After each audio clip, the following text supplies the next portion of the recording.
Okay, so you want a little refresher on how to approach a commentary? I'll give it to you now. It's pretty basic. We're not going to talk about the writing of a commentary right now because, frankly, that's a little bit tricky, but also you're very good at writing. I think that we often don't give ourselves enough credit about how capable we are at doing something that has an introduction, a body, a conclusion. It's organized into paragraphs.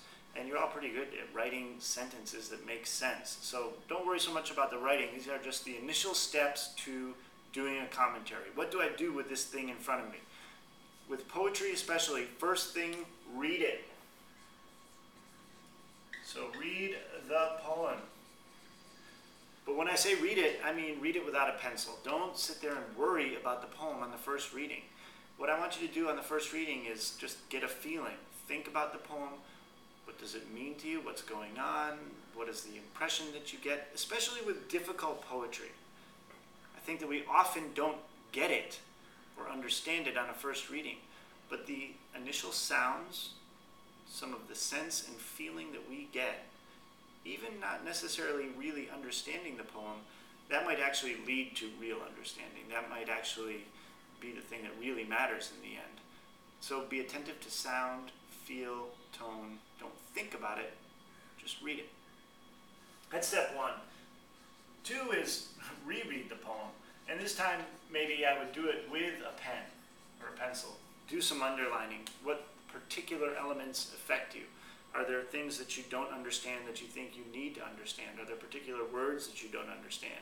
In an unseen commentary on the IB exam, it's not like you can go and look things up, but you want to note what things are difficult, what things are easy, what things you know, what things you don't. This is a poem. You can read it a bunch of times. You have time to read it. Remember, in an unseen commentary, you're taking 20 to 30 minutes to just read, take notes, think, and then write. I think that the worst commentaries I read are commentaries that people write off the top of their heads. They just start going with the poem, but they haven't really understood it or grappled with it before they've written. That's another key. It's grappling with the poem as opposed to just getting it. So reread the poem with a pen, take some notes. On a third reading of the poem, maybe this is where you want to think, basically, what is it about? What is going on? What is the actual subject matter of the poem? Is there something that happens? Is there a speaker in this poem telling you some sort of story? That's something to consider. Reread it again. And this is where you maybe think about themes, issues, ideas. These are broad things. I don't want to say the theme of this poem is courage. That's a little bit ridiculous, but I do want you to think, are there big ideas that are somehow coming out in this poem? Where do they come out? Be sure to be attentive to the text. If you've got a feeling, if you've got an idea, where did it come from? And then guess what? I'd like you to reread the poem. And this is a time when you maybe start looking at particular effects like word choice, in other words, diction, rhyme, rhythm, sound in a poem. Start looking at the particulars and don't just note things. If you see a simile, fine.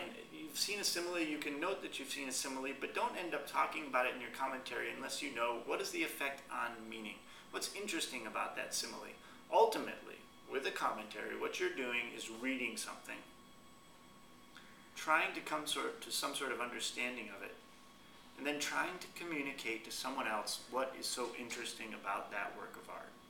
So you want to talk about what the thing means, how the thing makes you feel, and how the poet or artist has managed to put that thing together in a way that has created meaning. Okay, so the next step would be to read, look at some of the particulars, and then, of course, after that, you want to start to put these things together into a reading of the poem. Ultimately, your commentary will follow a reading of the poem. It may move from the first stanza to the last stanza, explaining the poem to someone else. It's explaining the poem and explaining where you found meaning. So you're going to have to eventually put all of these notes and ideas and feelings together into a coherent reading of the poem. These are the first steps to doing a commentary.